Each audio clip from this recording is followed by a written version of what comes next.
bien accepté d'avoir pris du temps pour une petite interview. Donc vous êtes le directeur du CNRS, et puis moi je vais vous interviewer. Directeur de recherche du CNRS, pardon. Et donc moi je vais vous interviewer par rapport au problème des ondes électromagnétiques. On est plus de 30 000 agriculteurs impactés en France, ça ne fait que d'augmenter. Les antennes relais, les lignes électriques, le photovoltaïque, les éoliennes sont responsables. Il n'y a pas que les agriculteurs, parce qu'il y a aussi la population. Et donc, il y a des clusters de cancer pédiatrique, des clusters de malformations pédiatriques, Alzheimer, la sclérose en plaques et plein d'autres maladies qui sont dues à ça. Et il y a un lien, en plus de ça, avec l'oxyde de graphène dans les vaccins du Covid, etc. Donc, est-ce que vous pouvez nous dire par quel lien cette problématique-là provoque toutes ces maladies, tous ces désordres-là sur le vivant? Oui. Effectivement, il y a un effet délétère des ondes électromagnétiques, ça c'est décrit de longue date. Notamment les ondes électromagnétiques délétères, c'est au niveau des fréquences de 300 MHz jusqu'à 300 GHz.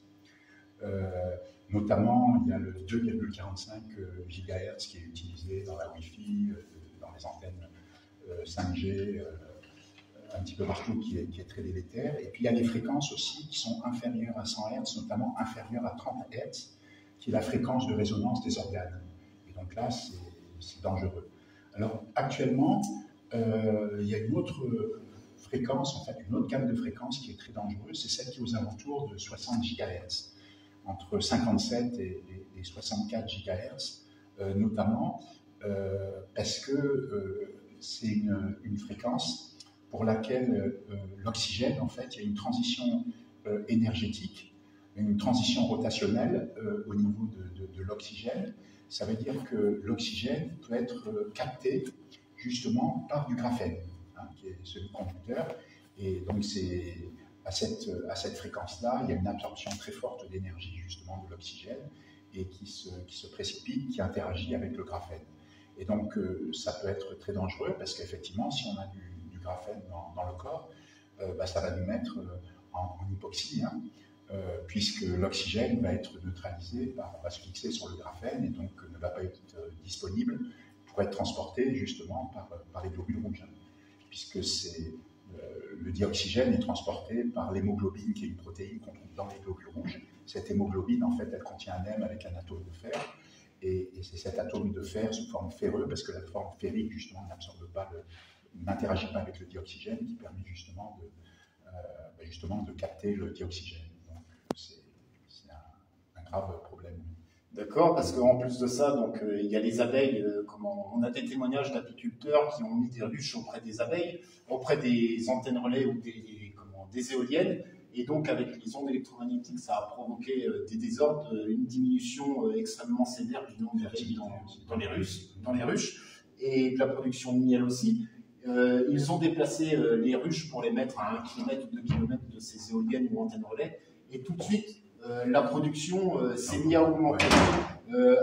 Que le champ qui soit à proximité soit cultivé en conventionnel ou pas, de toute façon, la production a augmenté pour atteindre des niveaux totalement normaux. Ah oui. Alors, c'est pas surprenant, oui. Oui, ces ondes électromagnétiques, elles sont très délétères. Plus la puissance est élevée, et plus c'est délétère. Ça, c'est bien écrit, ça impacte la fertilité, ça impacte aussi les pathologies, c'est-à-dire que c'est très très mauvais, ça peut induire des cancers. Alors les antennes 5G, ce qu'il y a, c'est qu'elles émettent pas très loin, c'est-à-dire que c'est dangereux, c'est très dangereux sous 300 mètres. Voilà. Mais actuellement, la fréquence 64 GHz, elle n'est pas utilisée. Elle existe, mais elle n'est pas utilisée. Par contre, ils vont la développer pour la 5G, pour la 6G, là, ils vont la développer. À présent, ça s'arrête, je crois, à 39 GHz actuellement, mais ils peuvent monter la fréquence. Dans les ondes millimétriques peuvent monter, donc le gigahertz, après le térahertz, c'est prévu. D'accord, et quelle solution il faudrait apporter pour que ce problème-là arrête? Parce qu'il y a eu des jugements qui ont été gagnés par des agriculteurs dernièrement. Il y a Dominique Vaupré qui a touché 444 000 € indemnisés par RTE. Ça fait 3 semaines de ça. Il y en a un autre, agriculteur en Loire-Atlantique, je ne dirais pas où, et il y en a un autre, il me semble, qui ont gagné 300 000 euros contre Enedis, tous les deux, ou quelque chose comme ça. Donc les procès commencent à s'enchaîner contre ces lobbies de l'énergie et des télécommunications. Ça ne va pas arrêter. Moi, je suis en procédure judiciaire aussi. Donc, je tiens à gagner ma procédure au final. J'ai des indemnités parce que j'ai perdu quasiment la totalité de ma ferme. Je n'ai plus d'animaux. Mon rêve s'est envolé. Et donc, qu'est-ce que vous pensez? Qu'est-ce que vous pouvez mettre en place pourriez mettre en place avec d'autres collaborateurs, des experts vétérinaires pour que ce problème-là, ce scandale, c'est un scandale sanitaire majeur qui soit... La première chose, ce serait d'éviter la multiplication justement de ces antennes, hein, ces antennes relais, parce qu'elles fleurissent un peu partout et elles sont très très délétères, hein, y compris pour les humains. Donc il faudrait arrêter déjà de les multiplier. Ça c'est la première chose. Et puis il ne faudrait pas qu'elles augmentent aussi en puissance, hein, parce que plus on augmente la puissance, plus c'est dangereux. Hein. Donc il y aura un effet délétère de pire en pire. Et puis on parle aussi dans les chemtrails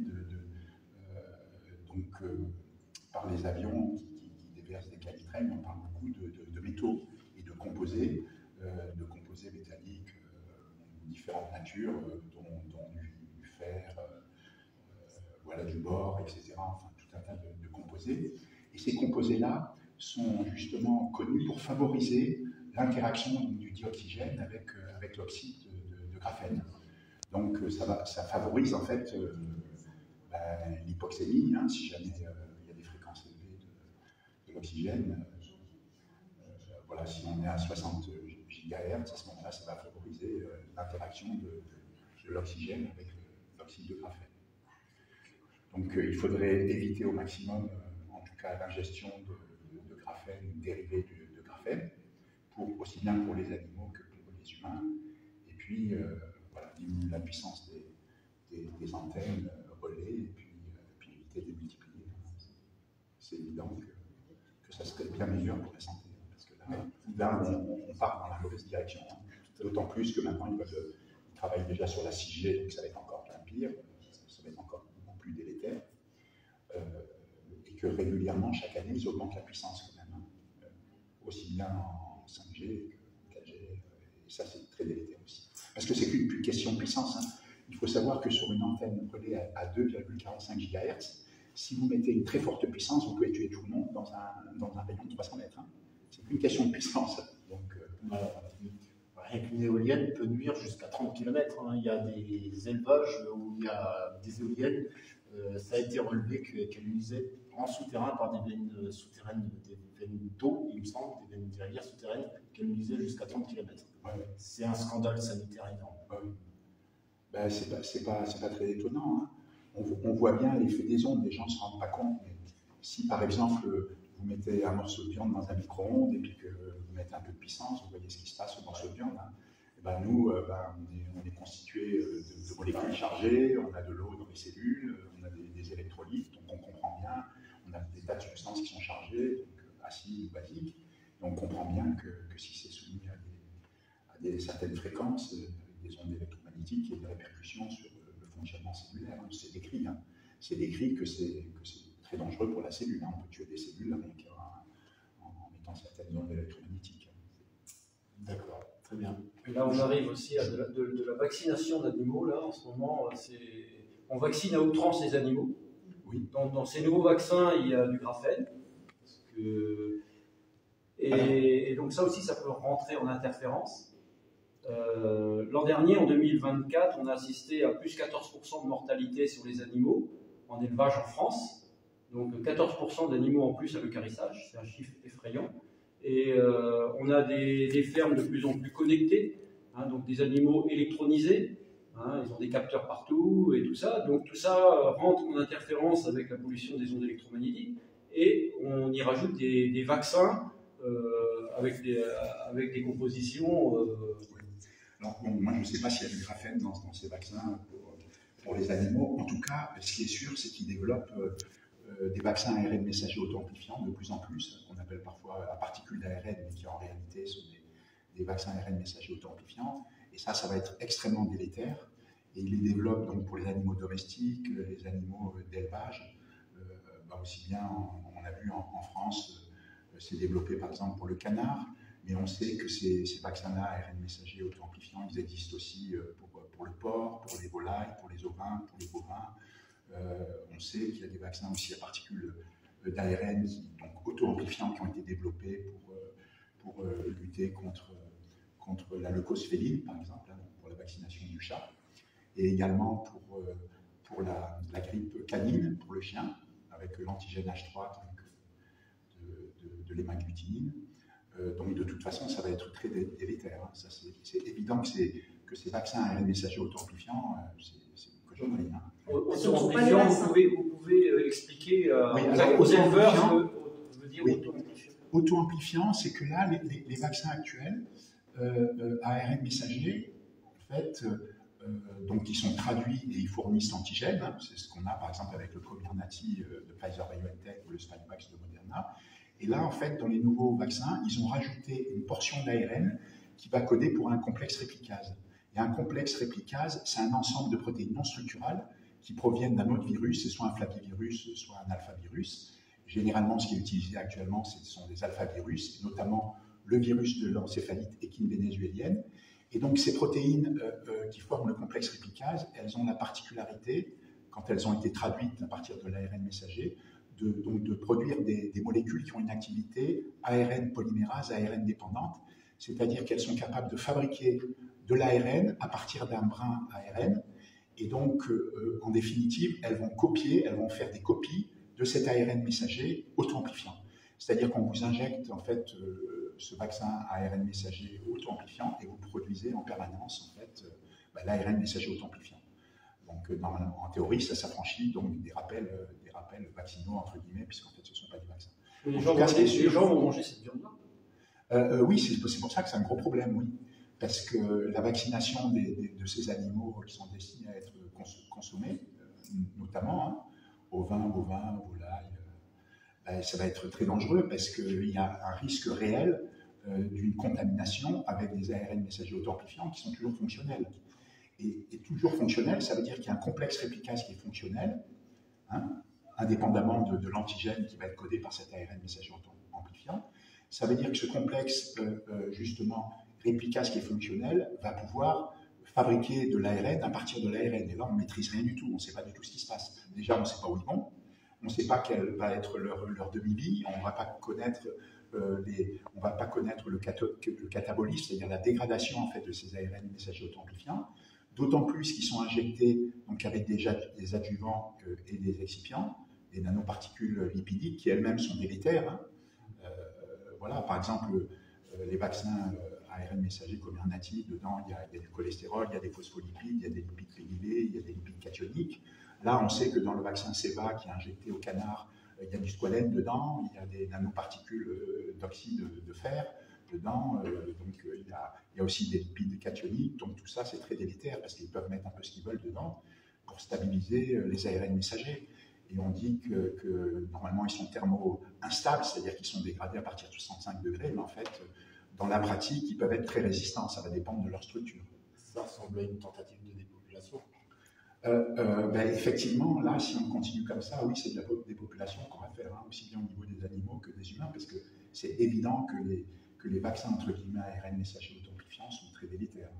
Ça, c'est une certitude. Ils ne peuvent pas avoir un effet bénéfique sur l'organisme. Parce que là, ce que les gens regardent, ça va être la capacité neutralisante, par exemple, d'un vaccin ARN messager auto-amplifiant. Donc, on trouvera toujours une neutralisation, puisque quand on a injecté donc, un ARN messager auto-amplifiant, on va produire le complexe réplicase plus la protéine qui va être l'antigène choisi. Hein. Donc, ça va dépendre des pathologies. Hein. Par exemple, pour le vaccin, pour le chien, entre guillemets, ça va être l'antigène H3, hein, pour la grippe canine. Donc, on va produire cet antigène. Donc, le système immunitaire va être stimulé, donc il va produire des anticorps neutralisants hein, chez le chien, mais parallèlement, il va complètement déglinguer l'organisme, qui a reçu l'injection, que ce soit un animal ou un humain. Donc, en parallèle, il va y avoir des effets délétères qui sont évidents en fait, sur les organes, sur la fonction de l'organisme, et ça ne sera pas nécessairement vu tout de suite, parce que les quantités injectées sont très faibles. Par exemple, le Coster, hein, le vaccin auto-amplifiant ARN messager donc, contre le Covid, ils injectent 5 microgrammes. Alors que le Sinovac de Moderna, c'est 100 microgrammes, ou le Comirnaty de Pfizer-BioNTech, c'est 30 microgrammes. Donc ils peuvent injecter des quantités donc, très faibles d'ARN messager authentifiant, ça veut dire que les dégâts ne sont pas visibles tout de suite. Par contre, les dégâts, c'est certain qu'il y en aura, parce que c'est obligatoire, hein, ça ne peut pas être bénéfique. Alors on connaît des molécules qui pourraient neutraliser donc, les effets délétères des vaccins, entre guillemets, ARN messager, hein, qu'ils soient conventionnels, auto-amplifiants, transamplifiants ou graphènes, ça serait de mettre des ARN courts interférents. Donc il y a deux familles d'ARN interférents, il y a les micro-ARN et les SIARN, c'est-à-dire les petits ARN interférents. Donc ceux-là, ce sont des toutes petites molécules hein, qui sont constituées de 22 nucléotides pour les ARN, les micro-ARN, et 21 nucléotides pour les SIARN. Généralement, ça varie entre 19 et 25, mais c'est la moyenne en fait, en termes de nombre de nucléotides. Et ce sont des petits ARN interférents qui vont se fixer sur une région des ARN messagers, qui est une région qui s'appelle 3'-TR. Et donc leur fixation va donc empêcher la traduction de l'ARN messager auto-amplifiant en protéines, ou bien alors ça va induire un clivage de l'ARN messager en amont de la région 3'-TR. Donc dans tous les cas, ça va neutraliser l'activité délétère de cet ARN messager qui ne pourra plus être traduit en protéines correspondantes. D'accord. Ouais. Donc je crois que vraiment maintenant, il est temps d'arrêter, de développer ces vaccins qui n'en sont pas, parce que là, on va tous dans le mur, hein, clairement. Très bien. Ouais. Très bien. Je vous remercie. Merci. Merci. Juste en appuyant sur le